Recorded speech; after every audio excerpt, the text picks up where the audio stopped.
Nós vamos trabalhar hoje, vamos estudar a alegria da prece. A alegria da prece, Kardec está vinculando a prece à alegria. Nesse capítulo 27, no item 23. Santo Agostinho, em 1861, ele vai colocar para nós sobre como nós podemos vincular a prece à nossa alegria e à nossa felicidade. E o texto dele é tão bonito nesse item 23 que vale a pena todos lerem, mas assim, nós vamos trabalhar ele praticamente frase por frase, porque ele é um texto muito rico, mas ele precisa da leitura, porque não vai dar para estudar todo o texto. Mas a gente pensou algumas partes ali. E Santo Agostinho começa assim: vinde, vós que desejais crer. O que ele quer dizer com esse vinde? Ele está dizendo que Jesus nos convida a ir até Ele, fazer a prece, porque essa prece vai nos ligar com Jesus, com o Criador, com a divindade. E Ele está nos convidando, aí Ele fala assim: vós que desejais crer. Então, quem tem fé, aquele que acredita, Ele está convidando para ir até Ele. Porque Jesus, a divindade, os nossos amigos espirituais, eles não nos violam. Eles têm um respeito muito grande por nós. Aí já há um ensinamento, porque a gente também não pode violar a individualidade do outro. A gente tem que ter respeito pelo outro. Então é isso que ele está fazendo, nos ensinando: vinde, mas você que tem vontade de acreditar, que você tem fé, que você acha que vai ser o melhor para você, vem, Ele está te chamando. E se você for, o que nós vamos conseguir se nós formos aceitarmos esse convite de Jesus? Nós vamos encontrar a paz com a prece, a serenidade, o bem-estar e tantas outras situações que nós vamos nos sentir leve, bem, e os dias vão passar na nossa encarnação e a gente vai estar feliz e alegre. Com certeza, com as nossas dificuldades, os nossos desafios, mas eles não vão ter tanto peso quando a gente está com Jesus. No Livro dos Espíritos, na questão 660, tem uma pergunta que fala assim: a prece torna melhor o homem? Se Jesus está nos convidando para ir até Ele, lá nós vamos encontrar a nossa paz, será que a prece torna melhor o homem? Se eu aceitar esse convite, eu vou me tornar melhor? E os Espíritos respondem para nós: sim. Olha só, nós vamos nos tornar melhores. Porquanto, sempre tem um porquanto, né? Aquele que ora com fervor e confiança, com intensidade, com fé, se faz mais forte contra as tentações do mal. E Deus lhe envia espíritos bons para assisti-lo. É este um auxílio que jamais se lhe recusa quando pedido com sinceridade. Olha só que bonito. Então, a espiritualidade, a divindade está sempre à nossa disposição. Basta nós fazermos esse movimento de ir até Ele e com esse instrumento, a prece. E no Evangelho segundo o Espiritismo, lá no capítulo 6, ele fala assim: vinde a mim. Olha só, o convite que ele está fazendo já no capítulo 6, nós estamos no 27. Todos vós que estáis aflitos e sobrecarregados, que eu vos aliviarei. Então, com Jesus, o nosso fardo é leve, o nosso jugo é suave. E para que isso aconteça, o que eu preciso? Como ele falou lá na frente, crer, ter fé. Isso está em São Mateus. E Santo Agostinho continua: os espíritos celestes acorrem a vos anunciar grandes coisas. Os espíritos celestes acorrem a vos anunciar grandes coisas. Aí nós podemos lembrar muito bem da codificação espírita. Porque com a codificação, a porta do céu se abriu para nós. O que a codificação trouxe para nós? Ela abriu os horizontes da imortalidade. Com a codificação, mesmo já essas informações existirem há muitos e muitos anos lá atrás, mas a codificação que veio realmente fortalecer essa ideia em nós, da imortalidade, que o fim não está no túmulo, como todos nós acreditamos, que morreu, enterrou, acabou. Não está ali. Então ele ampliou a nossa visão de infinito. Que bonito isso, né, que Santo Agostinho está colocando para nós. Nós não estamos desamparados. É só aceitar o convite de Jesus. Porque a codificação também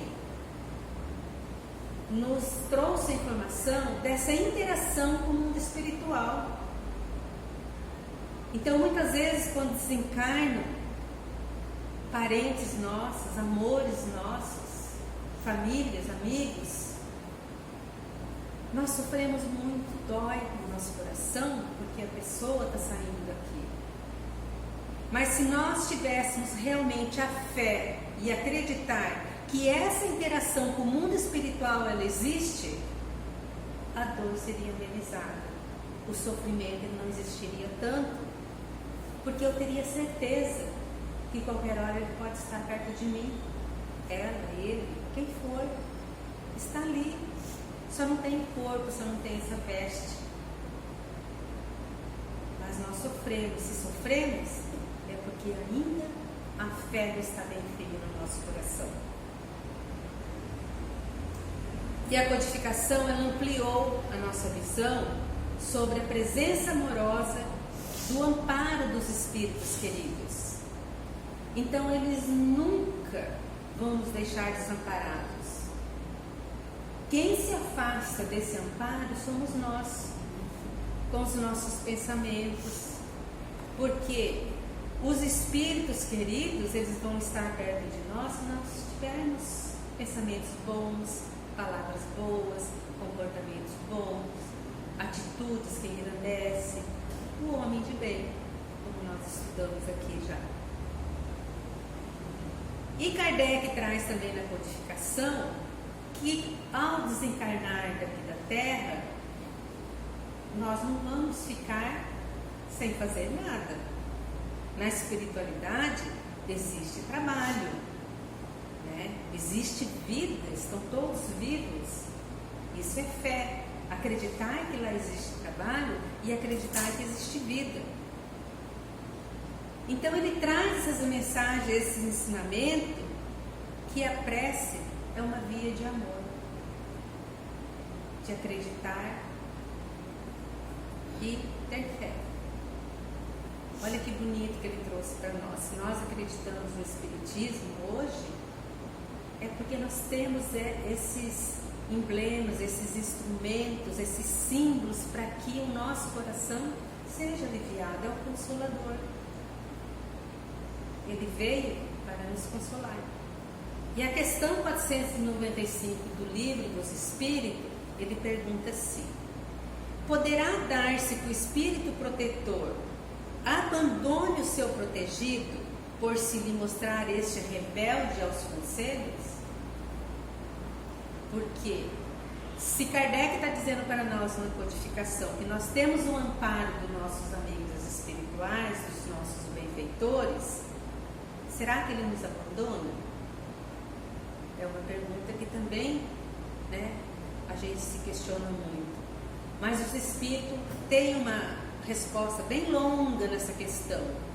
Mas o que ficou aqui é assim: Ao contrário, procurai, olha só, vinde, procurai estar sempre em relação conosco. Pensamento, palavra, comportamento bons, o homem de bem.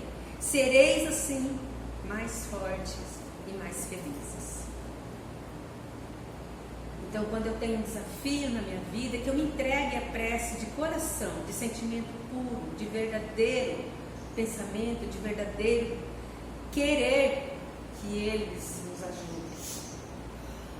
E aí o nosso espírito protetor, que está sempre ali, a gente não vai conseguir afastar, porque depende muito de energia. Se eu não estou com uma energia boa, eu estou com uma energia diferente do meu protetor, como que ele vai conseguir chegar? Não chega, igual aqui na Terra. Quando nós chegamos perto de uma pessoa, já aconteceu com todos. Muitas vezes você chega perto de uma pessoa, você sente algum mal-estar. E você não sabe por quê. Muitas vezes você nunca viu a pessoa. Mas o mal-estar, ele está ali entre vocês. Aquela nuvem, ela existe ali. No trabalho, né? Eu olhei ali agora, eu lembrei do trabalho mesmo. Tem trabalhos que você tem situações muito pesadas. Que se você não tomar cuidado, você também se envolve naquelas sombras. E assim como nós, quando nós encontramos com essas pessoas, a gente se envolve nessa sombra ou não. Vai depender de cada um, do pensamento, das palavras e do nosso comportamento, das nossas atitudes. Santo Agostinho, nessa lição, ainda ele diz assim: Deus, meus filhos, abre os seus tesouros para vos outorgar todos os benefícios. Olha como Deus é grandioso. Ele jorra amorosidade para nós. Ele traz muitos benefícios para nós. E nós, muitas vezes, nos entregamos aos nossos cansaços, nossas tristezas, esquecemos que nós podemos assimilar toda essa amorosidade, todas essas energias benfeitoras que eles nos mandam. No livro Momentos de Ouro, de Francisco Cândido Xavier, ele escreve uma mensagem assim: nunca se esqueça de que todas as vantagens ou benefícios que desfrutemos na vida são empréstimos de Deus. Então, a gente sabe que para ter essas vantagens, esses benefícios que nós estamos desfrutando, nós também precisamos ter movimento no bem e ir até Ele para ter gratidão por tudo que a gente está recebendo. Porque a gente recebe muita coisa boa. Muitas vezes a gente se prende nos nossos sofrimentos, nas nossas dores e não lembramos de quantas bênçãos a gente recebe dos céus. Nós temos muitas bênçãos. E que se a gente for pensar, a gente vai lembrar. Só que nós aqui como encarnados temos mais facilidade se a gente for pedir para fazer uma lista do bem que você faz e do mal que você faz, a sua lista do mal vai ser muito comprida. Por quê? Porque nós como seres humanos temos essa mania de só olhar o ruim. E as coisas boas, onde que elas ficam? É isso que a gente precisa se voltar, porque é bom, porque é bem, porque é amor, porque é carinho. Quantos disso não existe?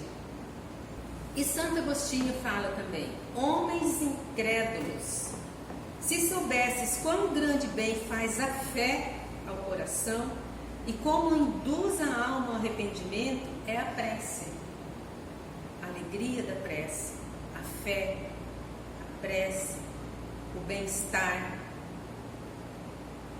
Porque a fé, ela não é reconhecida no mundo científico. Por isso que ela tem o nome de fé. Por quê? Nós acreditamos na existência de Deus. Tem prova concreta da ciência? Não, isso é fé. Cremos na existência da alma e na sua sobrevivência após a morte. A alma, a sobrevivência, isso é muito abstrato para o mundo científico hoje. Não tem como comprovar isso ainda.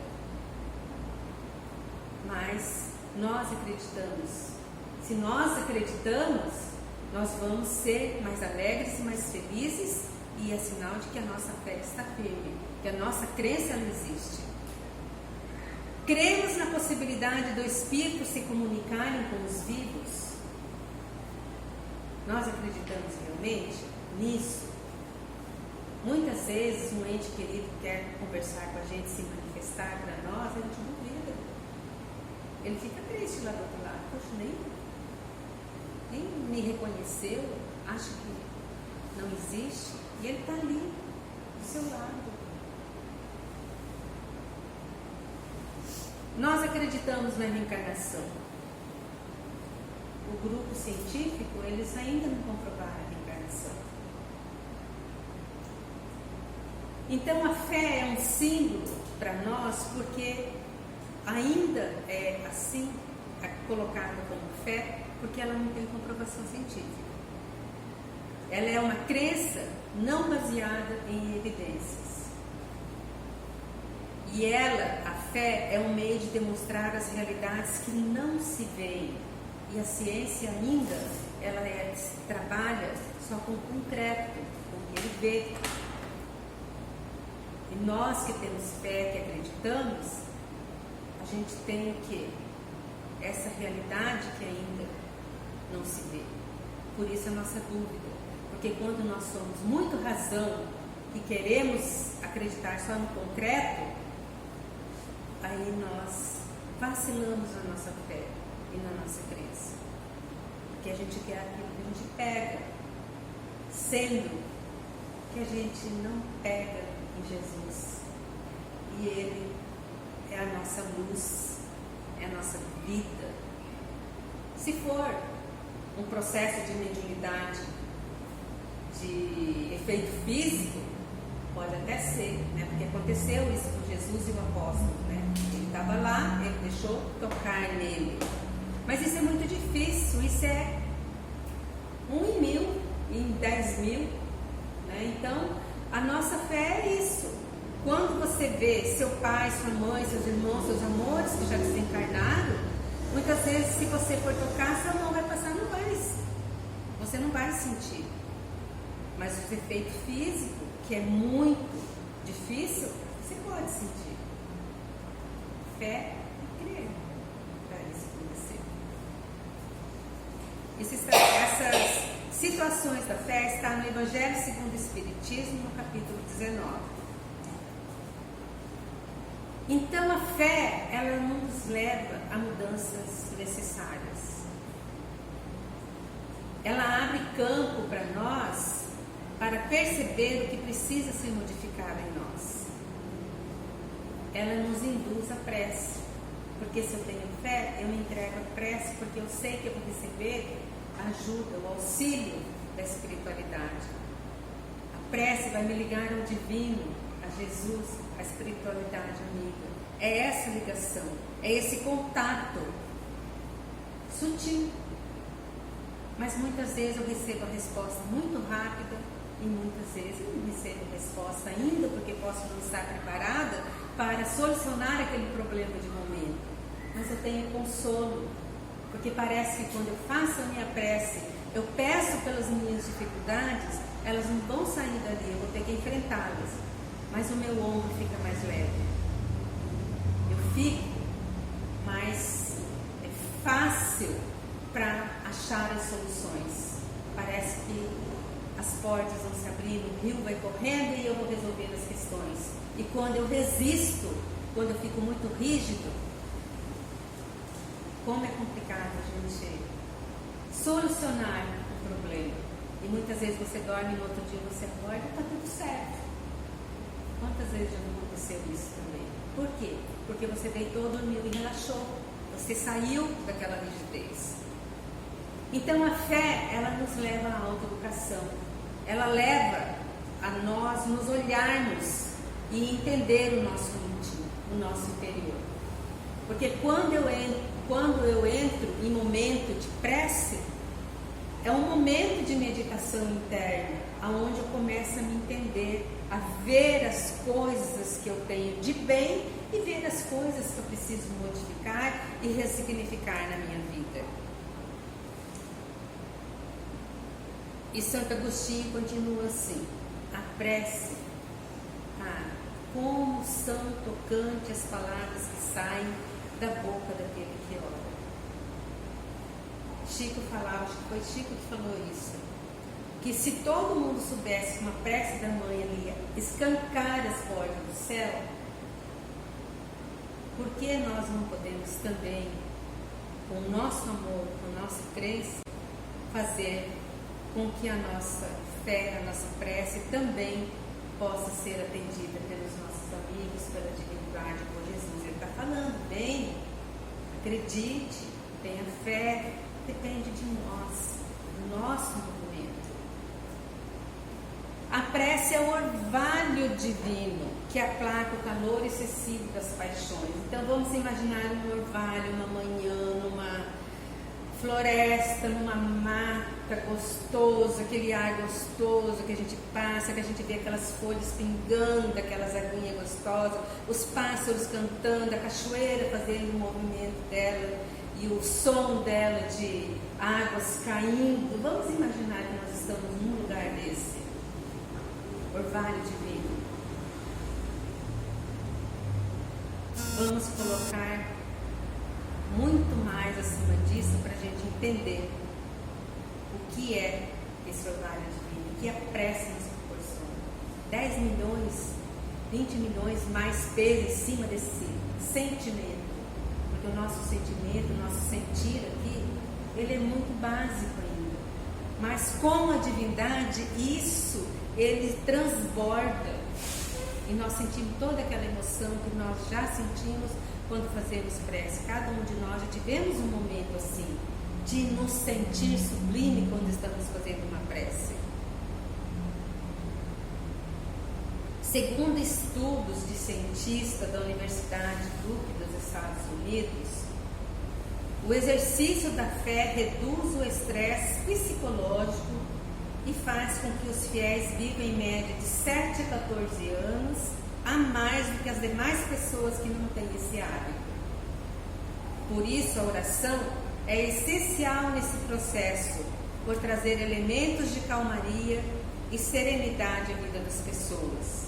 Está no Jornal do Estado de Minas, essa pesquisa dessa universidade. Então, para a gente observar que a comunidade científica, ela não tem o concreto da fé, mas ela tem o concreto das reações nas pessoas. Então, quando nós reagimos bem, ele tem esse estudo, eles perceberam que a gente renova de 7 a 14 anos. Olha que beleza!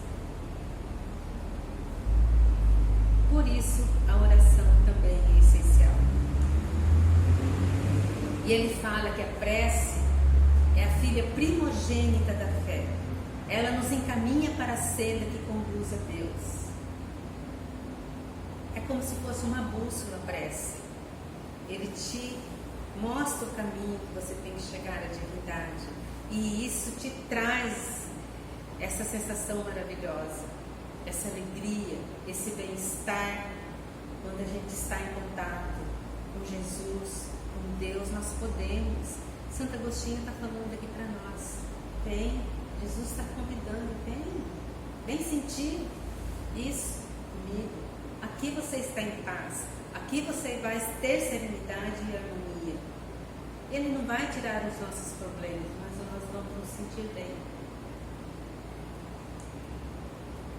No recolhimento e na solidão, estás com Deus. No recolhimento, o que é o recolhimento? É você estar ali com você em meditação, com o divino. Solidão, muitos reclamam da solidão, mas se nós observássemos que a solidão é um momento divino para nossas vidas também, que é um momento para que a gente entre em contato com a divindade, nós não reclamaríamos da solidão. Nós aproveitaríamos esse momento, em vez de reclamar. Nós sentiríamos a oportunidade da divindade estar nos dando para que a gente possa sentir esse prazer de estar com Ele em oração, sentir esse amor, essa alegria que a prece nos traz. Santo Agostinho falando para nós: para vós já não há mistérios, eles se vos desvendam. Apóstolo do pensamento, é para vós a vida, porque tudo funciona primeiro no pensamento. O meu pensamento me conduz, o meu pensamento faz com que eu tenha meus movimentos, meus atos. O meu pensamento mostra quem eu sou com as minhas atitudes. Então, se eu observar bem as atitudes, as minhas atitudes, porque o outro ele é responsável por ele mesmo, eu vou saber o que eu estou pensando, o que eu pensei, está certo, está errado. Ele está mais ligado a Jesus, a Deus. É um caminho que eu estou seguindo para ficar feliz, alegre, porque Deus não nos colocou aqui para sermos tristes nem sofrer. Ele nos colocou aqui para nós resolvermos as nossas tarefas das nossas encarnações. São tarefas que nós temos que trabalhar e melhorar e ressignificar para a nossa alma, o nosso espírito evoluir. Não é para sofrer, simplesmente para resolver. É como um problema de matemática, de física, né, que nós vamos estudar. A gente vai ter que estudar bastante, mentalizar, olhar os conteúdos, os textos, para que a gente possa decifrar as fórmulas. E nós somos assim também, o nosso pensamento. Se eu não cuidar, se eu não me preocupar com o meu pensamento, a minha vida só vai, né, regredindo para o sofrimento e para a dor. Agora, se eu cuidar do meu pensamento, tentar manter ele sempre ativo no bem, num ambiente positivo, nossa, quanta coisa você está construindo de bem para mim. Porque o outro, ele não é responsável pela minha dor nem pelo meu sofrimento. Eu sou responsável pela minha vida. Ninguém. O outro é só para nos ajudar nas nossas experiências, para a gente observar o que está chegando até aqui, que eu preciso resolver. Mas daqui para cá, o outro não passa. Ele só vai entrar aqui dentro de mim se eu deixar. Aí ele toma conta. Aí eu vou ser uma marionete na vida das pessoas. Porque eles vão me conduzir, eles vão falar o que você deve fazer, eles vão dizer o que você tem que sentir, eles vão dizer o que você tem que comer, o que você tem que vestir. Então ele está aqui. Só que ele só vai infringir esse espaço se eu permitir. E Jesus nos mostra isso quando fala vinde. Então ninguém, nem Jesus, que é iluminado, que é um ser superior, ele consegue nos atingir se eu não permitir. Olha só, um ser iluminado, superior, ele não nos alcança se a gente não permitir. A permissão está aqui. Então quando eu vou falar fulano está fazendo eu sofrer. Não, ele não está fazendo você sofrer. Você quer sofrer por causa daquelas condições. Porque ele não tem esse poder sobre você. Jesus não tem. Ele te deixa você, no seu livre-arbítrio, escolher a dor, o sofrimento, a alegria ou a felicidade. Vossa alma se desprende da matéria e rola por esses mundos infinitos e etéreos que os pobres humanos desconhecem. A prece faz isso. É como se você fosse ler um livro muito bom e que você viaja naquele livro, que você sai, vai para o espaço, vai ver aquela história, parece que você está nela. E a prece, o que o Santo Agostinho está falando aqui, é isso que ela faz conosco.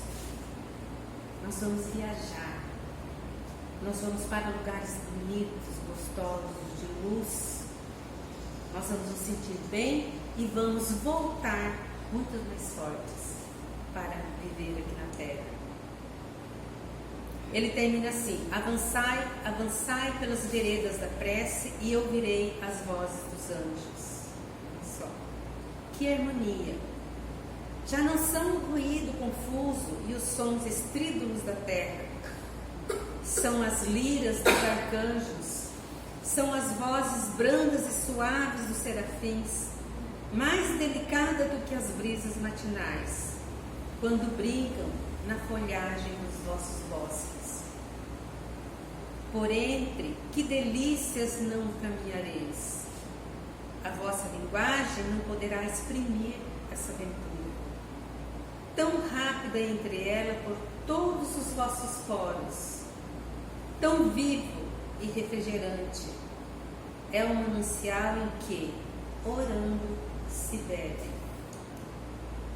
Dulçorosas vozes, inebriantes perfumes, que a alma ouve e aspira.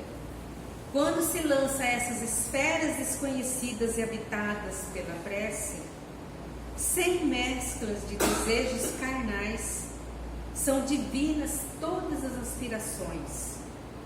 Também vós, orai com o Cristo, levando a sua cruz ao Gólgota, ao Calvário. Carregai a vossa cruz e sentirei as doces emoções que lhe perpassam na alma, se bem que vergado ao peso de um madeiro infamante. Ele ia morrer, Jesus ia morrer, mas para viver a vida celestial na morada de seu Pai. Assim, Santo Agostinho termina essa mensagem.